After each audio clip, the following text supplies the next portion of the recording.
In part 2 of this series, I propose that Gehenna, translated as hell 12 times in the King James New Testament, does not refer to eternal torment or punishment. Rather, it refers to corruption based on our sowing to the flesh. Gehenna is rendered hell in the phrase hellfire in Matthew 5:22, but in verses 29 and 30, it's rendered simply as hell. In Matthew 18:9, it's again hell in the phrase hellfire, while in Mark 9:43, 45, and 47, Jesus connects Gehenna to the fire that never shall be quenched. In part 2, I propose that this fire is the fire of God, for our God is a consuming fire. To be even more specific, the fire points to the fiery law from God's right hand, where Christ is seated. This makes perfect sense when we recognize that when Jesus spoke of Gehenna, he was addressing our behavior, and this is why a law is required. No wonder Jesus said, "Do not think that I came to destroy the law or the prophets. I did not come to destroy, but to fulfill." That which fulfills the law is love. It was immediately after these statements that Jesus spoke of Gehenna.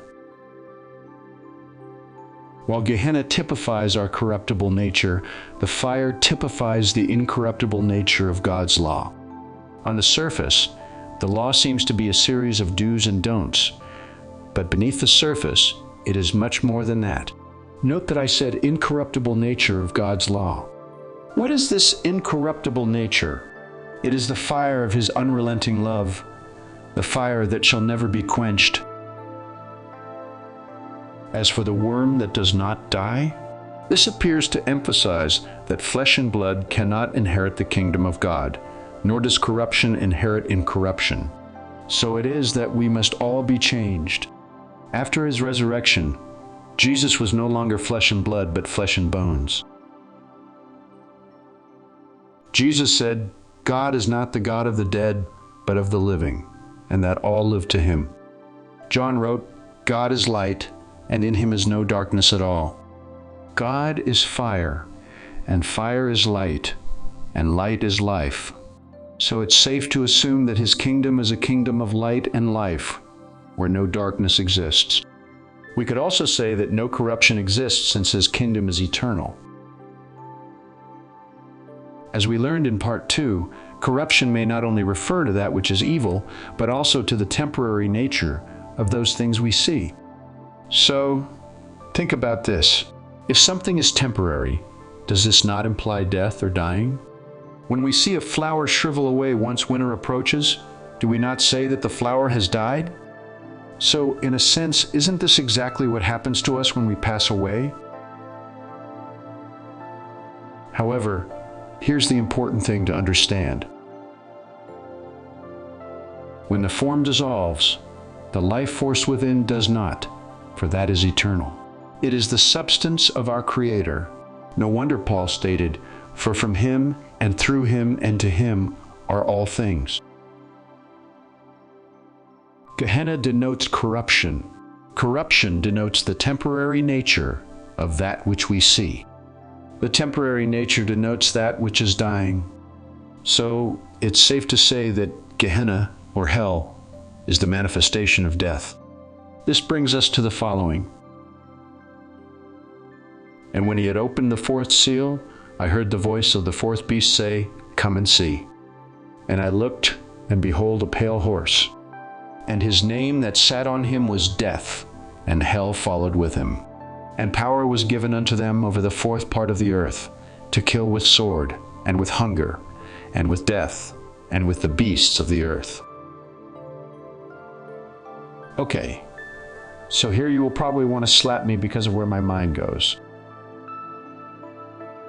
First, note that we have the fourth seal, the fourth beast or living creature, and the fourth part of the earth.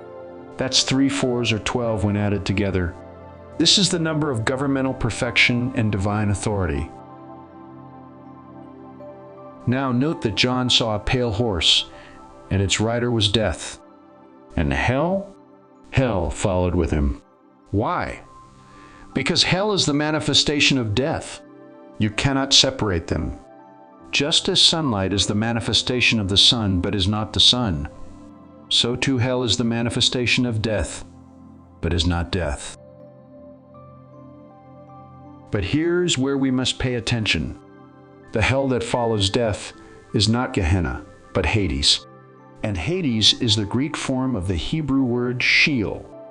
This is the only word in the Old Testament rendered hell. It's found 66 times, most often rendered grave. And grave? Doesn't a grave reflect corruptibility? It does. Does this connect Hades to Gehenna? I believe so. Now, equally important is to understand that Sheol is derived from the root meaning, to inquire or request. Since Hades is the Greek form of Sheol, then it must agree in some fashion. And it does. Strong's defines Hades as unseen. How does this agree? Please consider. This is why I speak to them in parables, because seeing they do not see, and hearing they do not hear, nor do they understand. Indeed, in their case, the prophecy of Isaiah is fulfilled that says, "You will indeed hear but never understand, and you will indeed see but never perceive." Here, Jesus speaks figuratively of seeing, meaning we perceive or understand. This leads to what Jesus told Nicodemus, a ruler of the Jews. Jesus answered him, "Truly, truly, I say to you, unless one is born again, he cannot see the kingdom of God." Our word "see" in this passage is the Greek transliteration "eido," which means to see or know. And Hades? This word just happens to be formed from eido and alpha as a negative particle, therefore changing "see" to unseen. Are you still with me? Let's go back to Sheol and its root, meaning to inquire or request. When we don't know or understand something, what are we most likely to do? Would we not inquire or request more information so we will understand? Isn't that what Jesus wanted to convey in Matthew 13:13 through 16? So when Jesus said we cannot see the kingdom of God, he was not speaking literally but figuratively of spiritual perception. No wonder Jesus said we must ask, seek, and knock to receive. So what would be the lack of spiritual perception? Would it not be Hades or hell because we cannot see the kingdom of God? And if the kingdom of God is life and hell is the manifestation of death, then wouldn't our lack of spiritual perception be death? With this in mind, here's how Paul defines death.